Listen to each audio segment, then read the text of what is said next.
काम कसैलाई कैदी गरिएको छ भनेदेखि त्यसलाई छुटकारा गर्ने काम कसैले आफै सक्दैन भनेदेखि अरू कसैले गर्न सकेन भनेदेखि अरू कसैले उसको निज छेउको खानदानले अथवा परिवारका सदस्यले त्यसलाई छुटकारा गर्नुपर्ने काम, मान्छेलाई, जग्गा जमिनलाई, घरलाई इत्यादि कुरालाई छुटकारा गर्ने काम हामी 50औं वर्ष जुब्लीको वर्षलाई हामी पाउँछौँ है। यसमा हामी ध्यान दिन्छौँ आज, किनभने गीत त्यसमा आधारित छ। त्यसकारण यो बिचको कुरालाई चाहिँ हामी ध्यान दिनेछौँ। यो चाहिँ वर्ष चाहिँ के रहेछ? स्वतन्त्रताको वर्ष, छुटकाराको वर्ष है। अनि तेस्रो कुरा के छ? जुब्ली शब्दकै मतलब हुन्छ आनन्द मनाउनु हो, एकदम उत्साहित हुनु, प्रशंसा गर्नु, खुसी मनाउनु। अनि जुबिलेन्ट भन्ने एउटा शब्द पनि हामी इङ्ग्लिसमा चलाउँछौँ नि होइन? जुब्ली एकदम खुसी मनाउने वर्ष, यो आनन्द मनाउने वर्ष हो।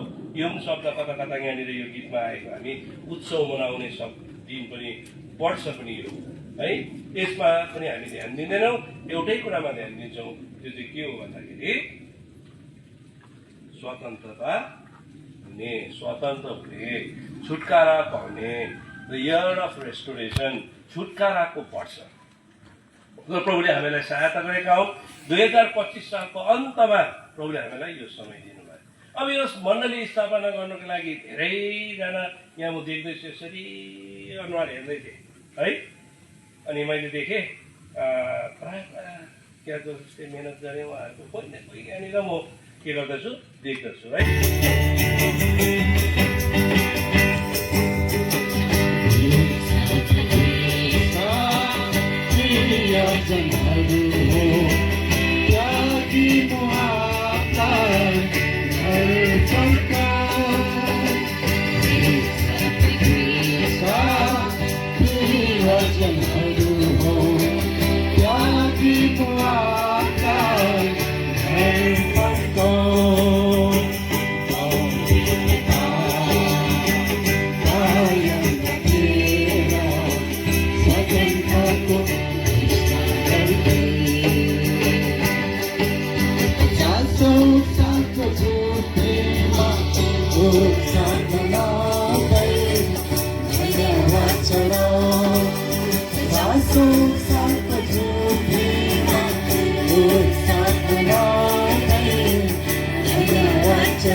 वचनहरू त्यागी म आत्मा भरपर्दो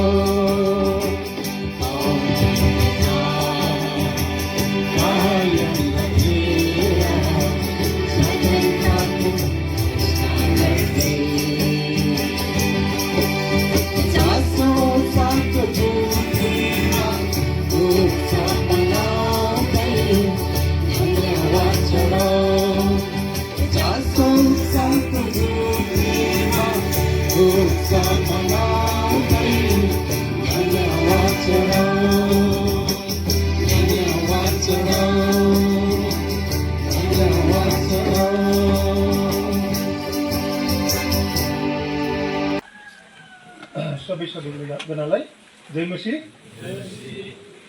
आज प्रभुले हामीलाई यो ठुलो सेवा हामीलाई तोकिदिनु भयो। यो प्रार्थनाको उत्तरमा तपाईँको प्रार्थनाको उत्तरमा पनि हो। अनि हामीले एल्सदाईमा अनि नाम्चीमा आजभन्दा 3 वर्ष अघिदेखि नै यो सेवा चाहिँ हुनुपर्छ भनेर हामीले प्रेयर रिक्वेस्टहरू राखेका थियौँ, जसले गर्दाखेरि तपाईँको प्रार्थनाको उत्तरमा यो सेवा हुन गयो। हामी छोटो रूपमा यो तुरुक माउन्टहरूको इतिहास पढ्न गइरहेको छौँ। जेठा दाजु यहाँ दिदी नाम्चू नै हुनुहुन्छ, यहाँनिर तुरुकमा बाँच्ने है। यहाँनिर अरू कुनै क्रिस्चियन डिनोमिनेसनहरू थिएन है। यो अचम्मको कुरा हो। त अनि उहाँ बाँचेपछि सुसमाचारहरू यताउता आयो, यहाँनिर अरू आत्मा पनि बाँच्दै गयो है। विशेष गरी हाम्रै घरमा पहिला प्रभु काम चाहिँ भएको हो है। म पनि सानै थिएँ, म चाल पाउँछु है यहाँ दाजुहरू बाँच्नु भएको कुराहरू है।